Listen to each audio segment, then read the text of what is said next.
Slurp your dirt, my G's. Hope you guys are all doing great. So one of my students recently bought the whole Sound Toys bundle, and he actually asked me, do you recommend the Sound Toy stuff? I was like, highly. I've been using the Sound Toys plugins ever since I first started releasing, like on all of my tracks that I've released with like Bad Taste recordings, with Renegade hardware, like all the tracks that I previously released on like decent labels, like Sound Toys plugins were like massive part of my workflow, you know. And I've tested pretty much most of them, or nearly all of them out in the past, but I don't own all of them at the moment. I just own like 5, you know. So I wanted to show you how I use the Sound Toys plugins still to this day, like even 10 years later, still an integral part of my workflow. And I'll just show you like a couple of tips on how I use them, right? So got a little loop going on here.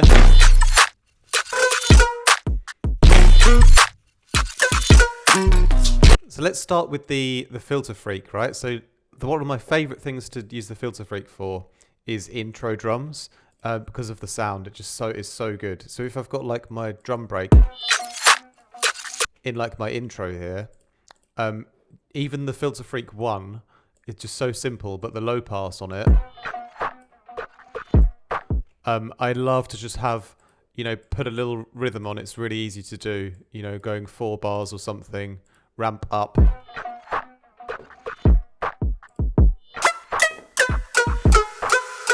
And then, obviously turn the mod up here, and then it'll start going up.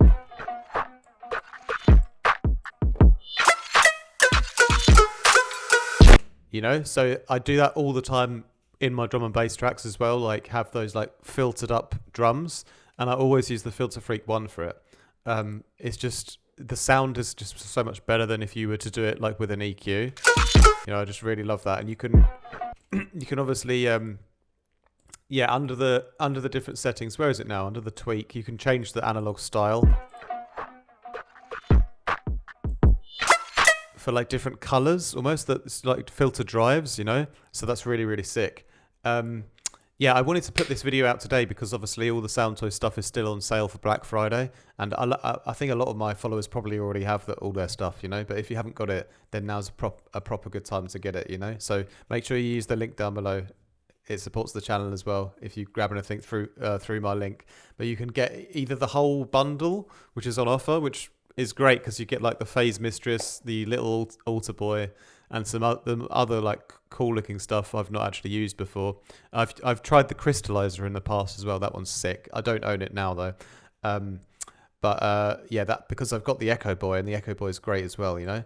They kind of do different things, but so one thing with the EchoBoy that I love to do is on like leads, for example. Let's put it on over here. My favorite preset on the EchoBoy is the infinite space. It's just really great. It gives you like, a really super long reverb sound. It's like, I like it because it's a delay plugin, but it can generate reverbs as well. You know, that's why it's sick.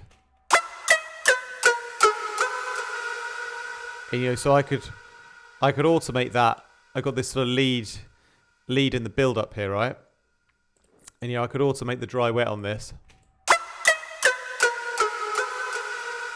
This is something I do a lot. Gives you that kind of effect. Similar to, there's a famous plugin called like the Endless Smile. It's kind of similar to that, but it has a different sound to it, you know? And I kind of always prefer it, you know? So this is great because what I can do here is, you know, by bouncing it to audio, obviously, I've chopped that really long reverb tail off. But then I get that sort of effect where the whole sound like goes into infinity and then like kind of cuts short again, you know? So that's a kind of great thing to do again. For like build-ups. So I love the EchoBoy for that, but it's not only obviously just about the, what's it called? The infinite space setting. You've got loads of other, I often just make my own sounds with it. I mean, there's so many, but obviously, yeah, like doing like reverb things like that. Like if I've got this sort of bass shot in a track here like this, right? and it's like it's just a one shot, you know. So it's a bit stops a bit short, you know. I always use stuff like the EchoBoy to fill the gaps. So I can bounce that out at 100%. You know, have the mix all the way up on the kind of echo, right? And then I've got it on a separate layer. I love to layer things separately, as you guys know that, right? And then I can sort of chop it short, so I just have it separated from the original one here. I might have to sort of do a bit of, you know, I've got to be a bit smart with how it sort of flows into it. You know, fade it up a little bit sometimes. There you go. That's nice. And then I can sort of control that separate echo layer like differently, you know, by like, you know, cutting out some low end, so it doesn't like fill out, you know, muddy up the whole mix. Turn that down, and then I've got this like great background kind of extension delay part to the bass one shot, you know. And you know, obviously I could loop that and put it across all of them. Then it fills out like a lot of the background where it's sort of missing stuff, you know. So I use that all the time to like generate sort of background layers and stuff like that as well, you know.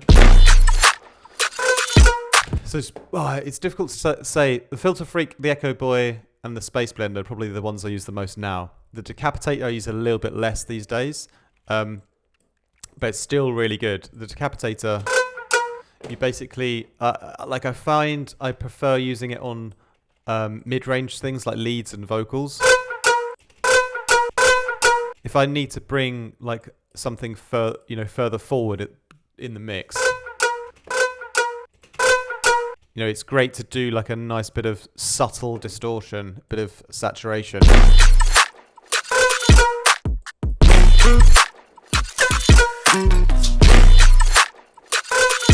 It colors the sound really well and gives you a great like saturation and brightness kind of vibe. And you can try all the different modes here, but I always go back to the E. The E is great for like, it's got a great high end sound, so it's like great for like boosting the treble essentially. So I use this a lot, but I don't use it so much on basses or drums. It's mainly like a coloring tool for all of the sounds that don't have like the fundamental low end sounds in, because I find myself using other plugins for like low end sounds, you know. But anything like mid range or high end, like the Decapitator is one of my favorite tools to color a sound, like improve the sort of volume of it, the saturation of it, and color it at the same time, you know. So that's really sick. I definitely was, you know, I would definitely miss the Decapitator if I didn't have it in my arsenal, you know. Other couple of things then quickly. The SpaceBlender, obviously, I talk about that loads. It's really my favorite thing to do, sort of convolution layering. I've done this demonstration so many times now, but just in case you haven't seen it before, basically putting the SpaceBlender, you know, on drums, for example, you know, have the mix all the way up on a separate channel, turn the time right down, go to the bottom left corner, and then you've got these great tight room reverbs that you can create, and then you can color and texture them.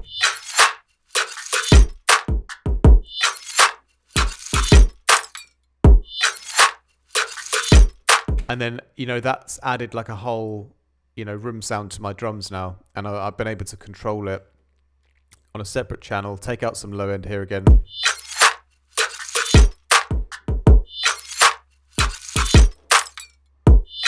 Okay, and then got this.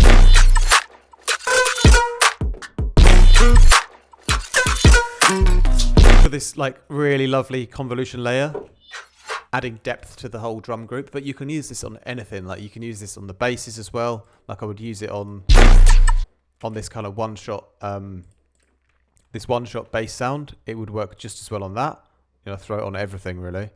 I'll throw it on there if it wants to load up. Again, turn the mix up, turn the time down. This bass is really overwhelming because it's so powerful, you know. All these samples are linked down below as well in case you ever want to grab those. Make sure you use my affiliate link for those guys. I'll link that in the description. This one, if I turn it down a bit here now, Right, that sounds pretty nice.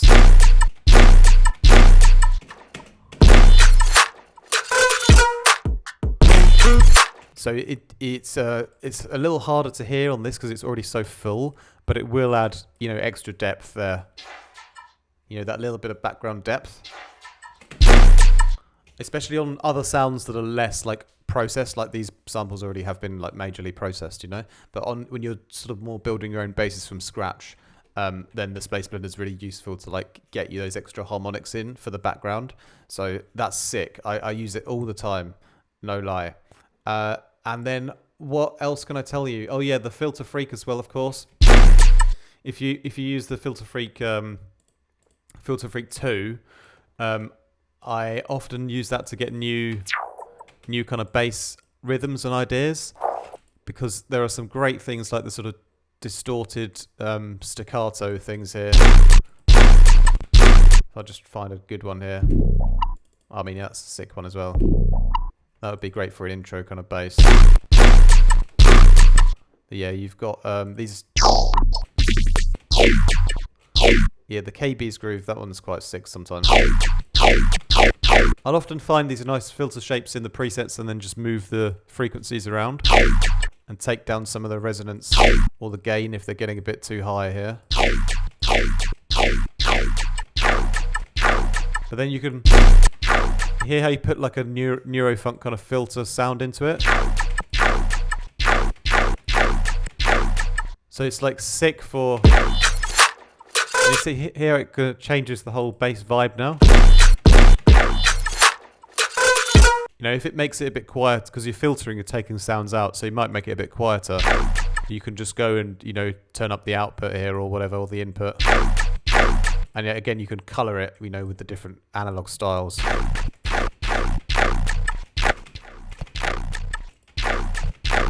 The dirt's nice, the clean's nice too. But yeah, you get the idea.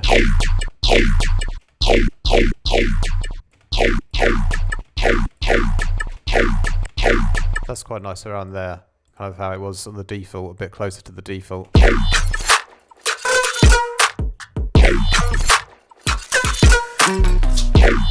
Yeah, so it's like good. It's great for variations as well. Like sometimes I'll put, if my bass needs a new vibe to it, a new variation to it, then I'll throw the FilterFreak 2 on and get like a new like filter shape in it. And it's a great thing you can do like, you know, in post-processing, you know. One last thing before I let you go. Another thing that I use a lot is the EchoBoy Junior and stuff like I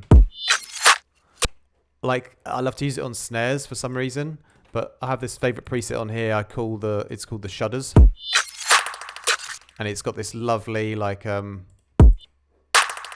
you know, fast kind of breaking the sound apart kind of delay, especially when you put that on like ping pong mode. You can maybe speed it up a little bit here now.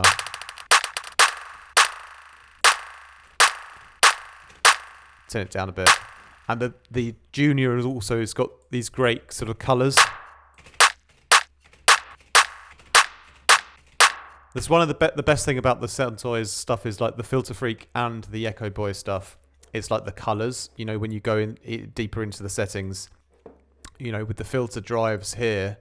I haven't even talked about how I draw the shapes in. I'll need to do a longer video at some point. I'm going to stop now though, but yeah, this one's sick though. Doing these lovely little like kind of snare slapback delays. Just like on occasional random snares sometimes, you know.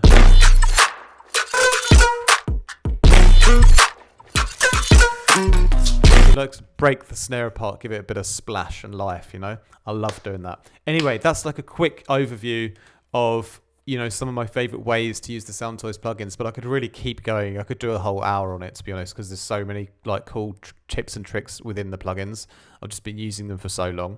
And yeah, so I just wanted to get this video up today while the Black Friday sale is still on for the Sound Toys stuff. So massive appreciation to all of you guys who've already grabbed some new plugins using my affiliate links. Like, I highly appreciate it. It really does help to support the channel and helps me to keep going and making content. So it does mean a lot. And if you do want the Sound Toys stuff and you haven't got it yet, then make sure you get them via my links down below.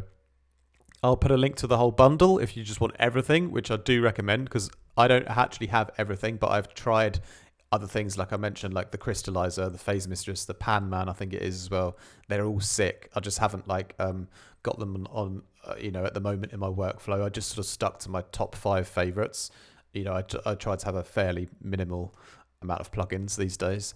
But yeah, I'll link the individual plugins down below as well to my favorite ones, the Decapitator, EchoBoy, FilterFreak, and SpaceBlender, in case you just want to get like one of them. Then I'll put those down below as well. And yeah, for those samples that I used, they're really, really sick, like sort of half-time things. They're from a Ghost Syndicate pack called Scorn. That's linked down below as well in case you want any of those sounds, like this bass, for example. This bass one shot is sick. I could use that in D&B for sure. That'd be banging. But yeah, anyway, that's it for me then today. Thanks very much for watching. Like and subscribe, comment down below, all that good stuff. I'll see you guys in the next one. And yeah, in case you ever want to level up your sound with me, book in some one-on-one classes, links are down below. Mastering services are available as well. Contact me via email. And we've got a great producer room community over on Discord, where people are just really, really amazing. And we have just such a great community over there. So if you ever want to take your production a bit more seriously and come over and get some feedback from the other guys, then you're more than welcome to join. All right, that's it for me today. More for me very soon. Much love.